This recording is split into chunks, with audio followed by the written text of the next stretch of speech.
ये यहाँ क्या हो रहा है कामिनी? और अनिका बेटा तुम यहाँ क्या कर रही हो? मैं बताती हूँ। जैसे ही अनिका को पता चला कि आज कामिनी और कुणाल की एंगेजमेंट की बात होने वाली है, तो ये यहाँ कुणाल को अपने जाल में फंसाने आ गई। कमल जी, अनिका की तरफ से मैं आपसे माफी मांगता हूँ।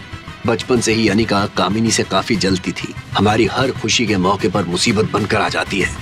बस कीजिए आप लोग। अनिका के खिलाफ किसी ने एक और शब्द बोला तो देख लेना। लेकिन बेटा, अनिका मुझे किसी जाल में फंसाने नहीं आई थी। एक बात और, अनिका और मैं एक दूसरे से प्यार करते हैं और हमने एक दूसरे से शादी करने का फैसला किया है। कुणाल बेटा, होश में आओ। क्या तुम भूल गए कि इसकी वजह से हम दोनों खानदानों की कितनी बेइज्जती हुई थी? देखिए कमल जी, कुणाल तो बच्चा है अभी, आप इसे कुछ समझाते क्यों नहीं? शादी का फैसला जिंदगी का सबसे बड़ा फैसला होता है, उसे ऐसे जल्दबाजी में नहीं लिया जा सकता। कुणाल, क्या तुम अनिका के साथ फिर से शादी करना चाहते हो? कामिनी को पूरा यकीन था कि कुणाल मना ही करेगा और वो गुस्से भरी नजरों से अनिका को देख रही थी कि तभी कुणाल ने कहा, हाँ पापा, मैं अनिका से प्यार करता हूँ। ये सुनते ही कामिनी की सांसें अटक चुकी थी। उसकी आंखों में कुणाल को खोने का डर साफ दिख रहा था। तो वहीं दूसरी तरफ अनिका अपने सर पर लगी चोट से कर्रा रही थी। वो बस किसी भी तरह इस तमाशे से दूर जाना चाहती थी। तभी कुणाल के पापा कमल डोगरा उसे कहते हैं, अनिका, क्या तुम कुणाल के साथ फिर से शादी करना चाहती हो? नहीं, बिल्कुल नहीं। ये क्या कह रही हो तुम? तुम्हारी इतनी हिम्मत कि तुम मुझे रिजेक्ट करो? तुम्हें एक्सेप्ट या रिजेक्ट करने का सवाल तो तब उठेगा जब मैं तुम्हारे बारे में कुछ सोचूंगी। तुम तो मेरे लिए एग्जिस्ट ही नहीं करते। नहीं। कुणाल, तुम इस लड़की से दूर रहो। ये बड़ी चालाकी से तुम्हें फंसा रही है। ये दुनिया को दिखाना चाहती है कि तुम इसके पीछे पड़े हो, इसीलिए तुम्हें सबके सामने रिजेक्ट कर रही है। मैं तो इसकी रग रग से वाकिफ हूँ। हाँ माँ, तुम बिल्कुल सही कह रही हो। इसकी क्या औकात कि ये किसी को रिजेक्ट करे। कमल अंकल, आप टेंशन मत लीजिए, मैं कुणाल को इसके आसपास भी नहीं भटकने दूंगी। कामिनी, तुम बीच में मत बोलो। अनिका, आखिर तुम चाहती क्या हो? ये तो सिर्फ तुम्हें अपने जाल में फंसाना चाहती है और तुमसे पैसे ऐंठना चाहती है। अभी इसके मामा मामी भी आए थे पैसे मांगने, वो भी इसी की तरह हैं। अगर पैसे नहीं है तो मर जाने दे अपने मामा को, इलाज ही क्यों करवाना? किसने कहा कि पैसे नहीं है हमारे पास? भीड़ के बीच से आ रही इस आवाज को सुनकर सभी चौंक गए और पीछे की ओर देखने लगे। अंजलि मल्होत्रा रौबदार कदमों के साथ आगे बढ़ रही थी। ऐसा लग रहा था मानो वहाँ जितने भी लोग खड़े थे उन सब को सांप सूंघ गया था। दूसरी ओर रिया और आर्यन एक दूसरे से मिलकर खुश थे और आपस में बातें कर रहे थे। तभी रिया को लगा कि कोई चुपचाप उनकी बातें सुन रहा है। दोनों एक साथ पीछे मुड़े। सन्नी चाचू, आप? दो आर्यन? मैंने कहा था कि दो आर्यन है, लेकिन किसी ने मेरी बातों पर बिलीव नहीं किया। मेरा शक सही निकला। सनी चाचू, हम दो नहीं एक ही हैं।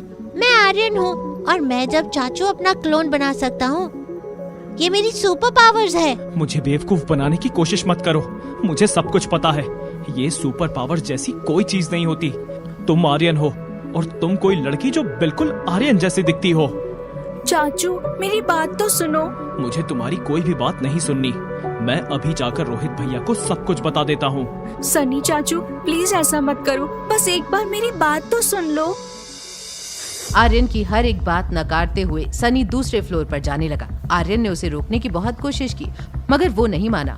वहीं होटल की दूसरी तरफ जैसे जैसे अंजलि मल्होत्रा आगे बढ़ती, वैसे वैसे भीड़ पीछे हटती जाती। किसने कहा कि पैसे नहीं है हमारे पास? आप में से किसी को भी अनिका के मामा की चिंता करने की जरूरत नहीं है और ना ही अनिका के फ्यूचर की।